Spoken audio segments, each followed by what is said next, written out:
শয়তানের ধোঁকায় পড়ে আজকে জামাত সংসদ থেকে ওয়াকআউট করেছে। তো আহ, আজকে যদিও আইন শৃঙ্খলার বিষয়ে জিজ্ঞাসা করেছিল, কিন্তু স্পেসিফিক প্রশ্ন করতে পারেনি জামাত। যেটা স্বরাষ্ট্রমন্ত্রী মহোদয় জিজ্ঞাসা করেছিলেন যে আইন শৃঙ্খলা রক্ষায় সরকার কোন কোন জায়গায় ব্যর্থ হয়েছে, স্পেসিফিক উত্তর দিলে নির্দিষ্ট ধারায়, মানে সংসদের বিধিতে তিনি এটা উত্তর দিতেন। তো এটার বিষয়ে জামাত, এনসিপি বা যারা যারা আছে তারা কোনো উত্তর দিতে পারে নাই। তো চলেন আমরা শয়তানের ওয়াসওয়াসায় পড়ে জামাত যে ওয়াকআউট করলো তার প্রেক্ষিতে কি কি উত্তর আসতে পারে সেটা আমরা যদি একটু দেখি তাহলে ভালো হতো। সর্বপ্রথম সর্বপ্রথম বাংলাদেশের ইতিহাসে এটা তনু হত্যা মামলা। বাংলাদেশের নাগরিকরা সবচেয়ে বেশি যেই মামলায় আপনার হলো আমরা গুরুত্ব দিয়েছিলাম, এবং যে মামলায় দীর্ঘদিন শেখ হাসিনার সময়ে অথবা ডক্টর ইউনূস দায়িত্ব পাওয়ার পরেও যে মামলা কোনো অগ্রগতি হয়নি, সে মামলায় বর্তমান সরকার এসে দায়িত্ব নেয় এবং সে মামলার ডিএনএ আলামত সংগ্রহ করে এবং তারপরে একজনকে গ্রেপ্তারও করে। তনু হত্যা মামলার বিষয়ে গেল। জঙ্গল সলিমপুর নামে বাংলাদেশে যে একটা জায়গা ছিল, এইটা আমরা এই সরকারের সময় আসে জানছি। তো এইটা আবিষ্কার হয়েছে এই সরকারের সময়ে। আবিষ্কার হওয়া কি কোনো ক্রাইম? আমি জিজ্ঞাসা করছি। আবিষ্কার হওয়া যে জঙ্গল সলিমপুরে এত বড় বড় অন্যায় হয়, এটা যে বের হয়ে আসলো, এইটাই তো একটা অর্জন যে আমরা জানলাম। এর পরবর্তীতে সেই জঙ্গল সলিমপুরে অভিযান চালালো, সেখানে র্যাবের একজন অফিসার মারাও গেল। আপনি একটু বাহিরে যান ভাই, একবার বাহিরে যান। হ্যাঁ। তো একজন মারা গেল। তো 9 মার্চ যৌথ বাহিনী সেখানে অভিযান চালায়, সেটা নিয়ন্ত্রণ নিল। এটা হলো একটা বিষয় গেল। মোহাম্মদপুরের বিষয়ে, মোহাম্মদপুর বাংলাদেশের যে একটা ভয়ঙ্কর এলাকা, এটা অন্য কোনো সময় কেউ এইটা নিয়ে আলোচনাই করতে পারে নাই। অর্থাৎ মোহাম্মদপুরে যে, আপনি মোবাইল সাইলেন্ট করছেন? হ্যাঁ, তাহলে কোনো কথা বলেন না। আচ্ছা, মোহাম্মদপুরে যে এত ভয়ঙ্কর ভয়ঙ্কর অপরাধ হয়, এইটা এদেশের মানুষ আগে জানতোই না এইভাবে। এই সরকারের সময় এসে, এটা ডক্টর ইউনূসের সময় আমরা কিছু কিছু জানছি, কিন্তু এরপর থেকে এখানে যে দফায় দফায় অভিযান চলছে, চুয়া সেলিম নামে একজন মাস্তান আছে এখানে, যে তার বিশাল গ্যাং, এর নাম কেউ জানতেন? কেউ জানতেন না। তাকে এই সময়ে এসে গ্রেপ্তার করা হলো। ডেভিড ইবন নাম আমি জীবনে প্রথম শুনছি। তার নাকি দীর্ঘদিনের সাম্রাজ্য, এই সাম্রাজ্যের নাম কেউ নিতেও পারে নাই, বাংলাদেশের পত্রিকায় আসে নাই, কেউ জানতো না। তাকে চট্টগ্রামের ভাষায় কথা বলাই আটক করে ফেললো। তো এগুলো এক একটা গুরুত্বপূর্ণ ঘটনা। এছাড়া রংপুরে একটা হত্যাকাণ্ড ঘটলো, শিক্ষক মারা গেল, সঙ্গে সঙ্গে গ্রেপ্তার। আমি আজকে জামাতকে বলতেছি এবং এনসিপিকে বলতেছি, যখন তোমরা দায়িত্বে ছিলা তখন হাদি খুন হয়। হাদির খুনিকে যদি কোনো অপরাধ সংগঠিত হওয়াতে কারো দায় হয়, তাহলে হাদির খুনিতে এই যে ইউনূস, এই যে এনসিপি, জামাত, তাদের দায় আছে কিনা জিজ্ঞাসা করছি। যেহেতু তোমরা সরকার চালাইছো ওই সময়, নাকি? তখন তোমরা সরকার চালাইছো না? এবং এই হাদির খুনিরা পালায় গেছে। ধরো এখন যদি বিএনপি সরকারের সময়ে কোনো খুনি পালায় যায়, তাহলে সেই খুনি পালানোর জন্য কাকে দায়ী করা হবে? সালাউদ্দিন আহমেদ ভাইকে, সরকারকে। তাহলে তখন তোমাদের সরকার ছিল, ইউনূস সরকার ছিল, তখন তো হাদি খুনিরা পালাইছে, তাহলে এর দায় ডক্টর ইউনূসকে নিতে হবে।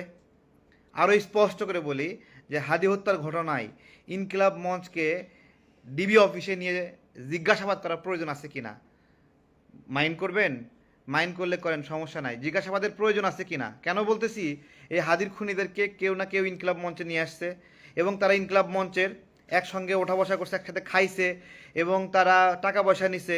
এখন বিষয় হলো সেইখানে পুরা বিষয়টা হাদির সাথে ফয়সালের সম্পর্ক কিভাবে আসলো গেল, এই সমস্ত কিছু জানার জন্য ইনকিলাব মঞ্চের সবাইকে ডিবি অফিসে নেওয়ার একবারের জন্য হলেও প্রয়োজন আছে কিনা বলেন? আছে কিনা? তো জবাব কিভাবে দিবেন? জবাব নাই তো এগুলোর। এগুলো জবাব নাই। জবাব চাইলে তখন প্রশ্ন করতে হবে যে হাদি হত্যার 2 মিনিটের মধ্যে কিভাবে সাদিক কায়েম ফেসবুকে পোস্ট করলো যে এটা মির্জা আব্বাস ভাই করছে। এই জবাবটা কার কাছ থেকে নেব আমরা, বলেন? তো আইন শৃঙ্খলা রক্ষা বিষয়ে কয়েকটা চমৎকার ইনফরমেশন অনেকগুলো আছে।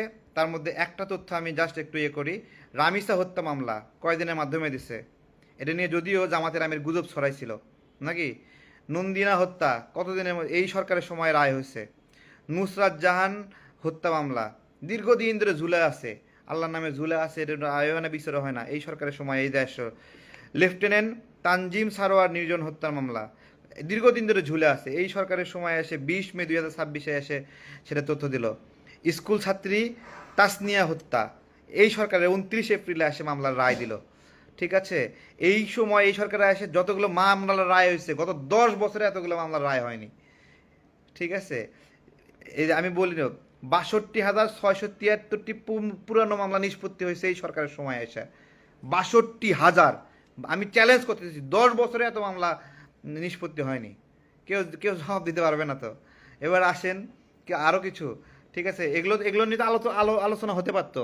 এগুলো নিয়ে জবাব দেওয়ার আগেই সালাউদ্দিন আহমেদ ভাইকে থামাই দিচ্ছে, কথা বলতে দেবে না। শেয়ালেরা হক্কা হওয়া শুরু করছে, শয়তানের ওয়াসাই।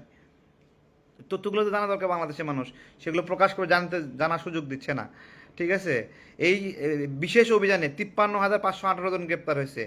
আরও অন্যান্য মামলায় 1,41,628, সব মিলে 1,95,1,95,000 মানুষ গ্রেপ্তার হয়েছে 1 মে থেকে 26 আগস্ট 2026 পর্যন্ত। গতকালকে এটা হলো আপনার হলো পুলিশ বাহিনী এটা প্রকাশ করেছে। এবং 1 মে থেকে 26 আগস্ট পর্যন্ত আপনার 1,40,00,000 ইয়াবা গ্রেপ্তার হয়েছে। হিরোইন গ্রেপ্তার হয়েছে 10,732 পুরিয়া, ফেন্সিডিল 30,427 পুরিয়া, এবং বিদেশি মদ 13,865 বোতল মদ উদ্ধার হয়েছে। গাঁজা উদ্ধার হয়েছে আপনার হলো 12,053 পুরিয়া, দেশি মদ উদ্ধার হয়েছে 560 বোতল।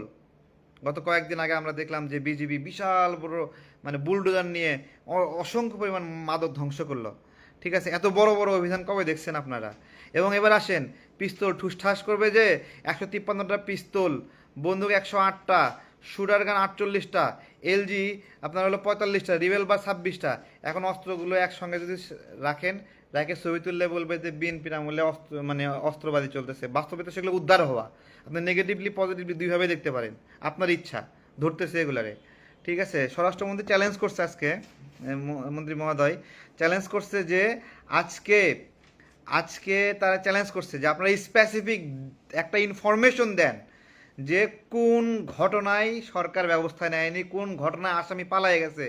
একজন আসামির তথ্য দিতে পারে নাই যে ভারতে পালায়ে গেছে এই সরকারের সময়, অপরাধ করে ভারতে পালাতে পারে নাই। ডক্টর ইউনূসের সময়ে বাংলাদেশে সব বাঘা বাঘা অপরাধীরা ভারতে পালায়ে গেছে। আরে জেল ভাঙ্গে জঙ্গি পালায়ে গেছে। হ্যাঁ, রাজাকারকে ধৈর্য, রাজাকার হলো এখন এমপি হয়ে গেছে ডক্টর ইউনূসের সময়। রাজাকার জামিন নিয়ে তার সাদা হয়ে গেছে।